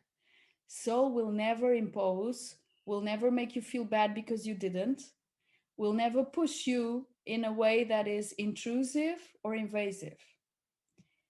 That is important to realize, so that next time anyone listening has that nudge and it's so very quiet and peaceful, it's your soul speaking to you and inviting you to do things a new way. Next time that happens, trust. Just boldly, unashamedly, courageously trust, because you have nothing to lose, really and honestly. Nothing to lose and everything to gain. Yes. Beautiful. Yes. Trust. Exactly. Thank you. Thank you for that. And you can find Tania on her website, at her website, for more information on InPassionCoaching.com. And Instagram, Instagram, your Instagram name is TC IEELA, isn't it? Your author name. And then Facebook, you're also on Facebook. TC IEELA, and the pages InPassion Coaching. And InPassion Coaching, and YouTube InPassion Coaching, and I've got your LinkedIn as well. I'll put these all on the thing as well, so everyone can find you, and your books on Amazon, and all of my books are there. Yeah. And also on your website. So if you wouldn't mind now leading us into that feels beautiful good. Meditation. Yeah. So I don't call it meditation, but it is a meditative practice. The reason why I don't call it meditation is that I would like people to realize it's an experience. So it's something to live through. And so therefore be fully conscious, not let yourself nod off. Yes. No sleeping in this one. And the way to remain fully conscious is to keep on coming back to the breath. If, for instance, the mind is trying to have conversations at this time where it is not supposed to, people can only have conversations with each other or inside of each other with different parts of themselves. So there has to be two sides to have a conversation. But so if the mind starts chatting, don't chat with it. That's simple. I like that. Yeah, just don't chat with it. So true. Let it be. and stay in the breath. And the other thing is, it's going to be short. So I think, I mean, unless a person is really exhausted, could nod off. But if you feel you're nodding off, just move your fingers or your feet, or just move your neck, and then you'll be sort of awake again. And then find a really comfortable place where you can lean back and there is no tension on your shoulders, on your neck, on the body. So where you can lean back, like for instance, I would say even, this, like if you are on in this case you can't, and I'm, but it doesn't matter, You can do it later on or try it like that, lean back or lie down, belly up. And the reason is just also so that no discomfort will come and distract you from just being present to the breath. And that's it. The breath itself is just inhaling through the nose, exhaling through the nose, in no specific rhythm. The rhythm will find itself with your allowing. And if at the beginning it seems hard to release the belly, please don't make an effort. Just allow the breath to do its thing. It will soften you up enough until you can really go there. So the point is, at some point, the belly will be filling when you inhale and relaxing when you exhale. But that's just because you're present to it and allowing it to do its thing. That's basically it. Oops, my book just fell. Okay, so I invite you to close. And if you've got glasses, I invite you to take the glasses off. I invite you to close your eyes.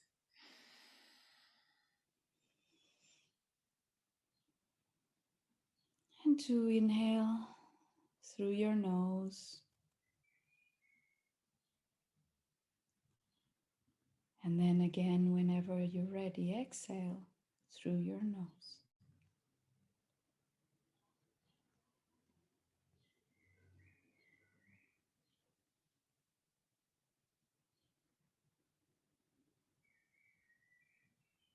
Now, when you inhale, allow yourself to gradually be in the breath. So the breath becomes like these warm, loving arms holding you.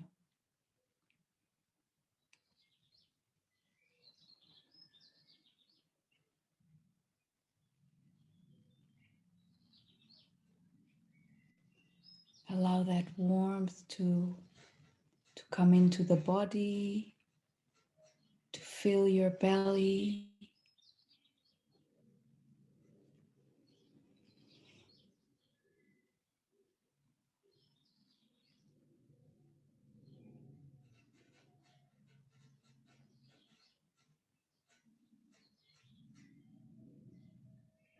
And allow yourself to be in that warmth.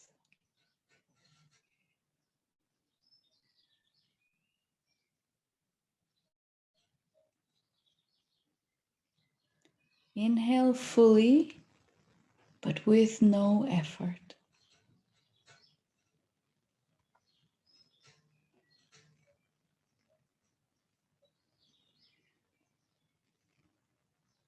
Just being a witness to that flow of your breath, like the waves of the ocean, as it rolls into your body, fills you completely, and then releases.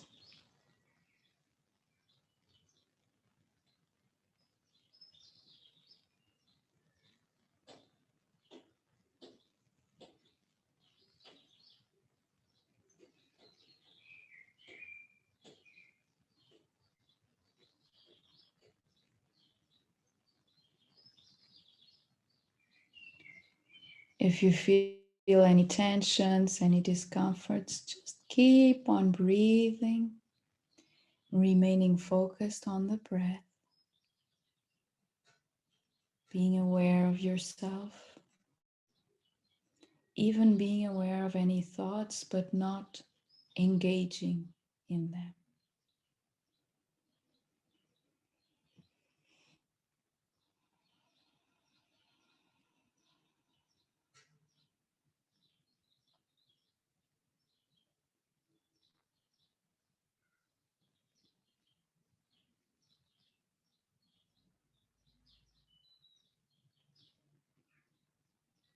And I invite you to start floating down like a feather, down, down into the ground of your center, deep down in your belly, down below your navel.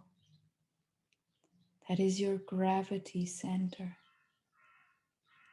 that connects you to your body, to your life. Float down with your breath. Always inhaling deeply and softly, filling your belly, and exhaling also completely.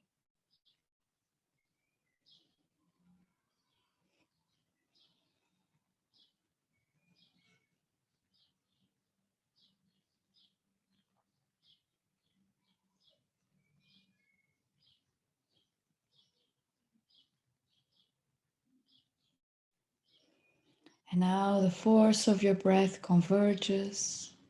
When you inhale, converges to the center. And when you exhale, starts from there and expands.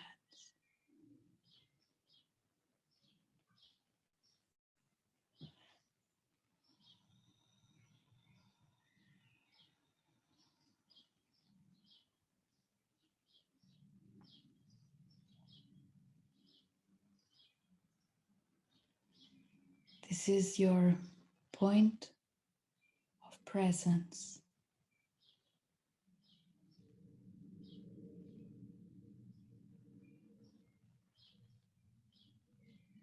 Your safe space.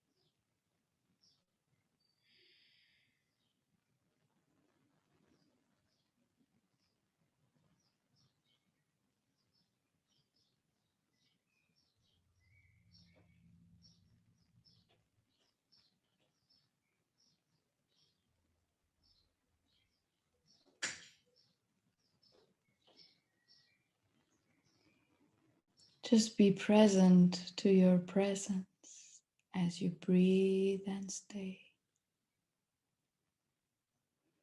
Letting go of all other thoughts, places, situations, people. To just be fully here, in you, with you, in the warm and loving arms of your breath.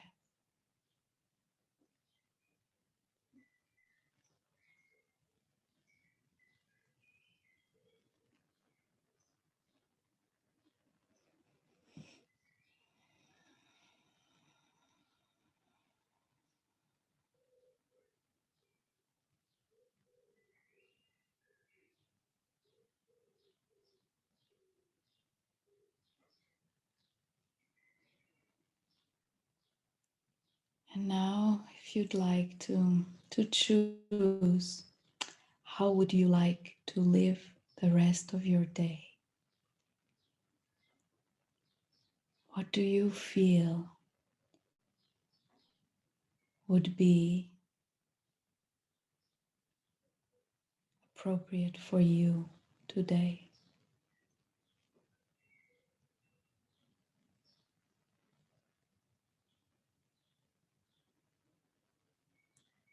Just feel and embrace.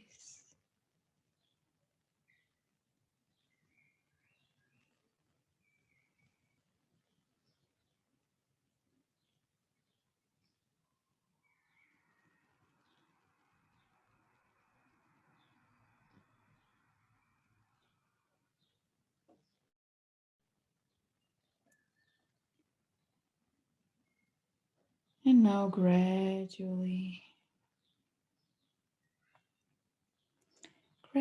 get ready to open your eyes, remaining in your breath, in your presence. This is available for you 24/7, all the time.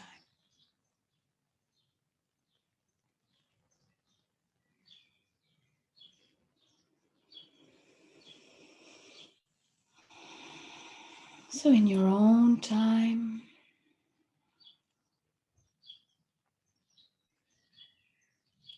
enjoying being here in your breath.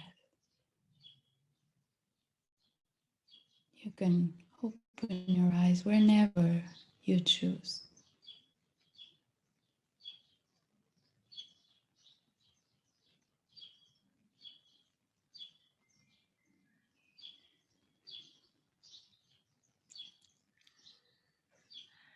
That was beautiful. Thank you, Tania. That was Thank absolutely you. lovely. And wow, I'm going to have a lovely rest of the day after that, Tania.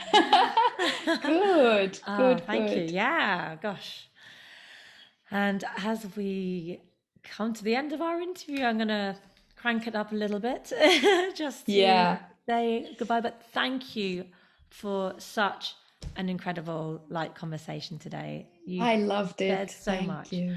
Thank you so much. It's been people brilliant. wanting to do this breath on a regular basis. Well, they can even alone, but since it's not so easy, I have weekly sessions on Mondays and Thursdays in English at 1 p.m. Portugal time, which is the same time in England. Same time, yeah. So people wanting to join the sessions, that's I offer this half an hour session on Mondays and Thursdays. And that's on Facebook or no, it's private? It's private. People request a Zoom link. People can try for free, and then they pay a monthly fee if they like to continue. So I offer these sessions with so much gratitude, because it's such a blissful place to be. Thank you. And you do it so beautifully. Your voice is lovely. So it's a really beautiful, place to be with you. Thank you. And I'll add that on. So thank you so much for today, Tania. It's been incredible. We've learned so much and talked so much. So thank you.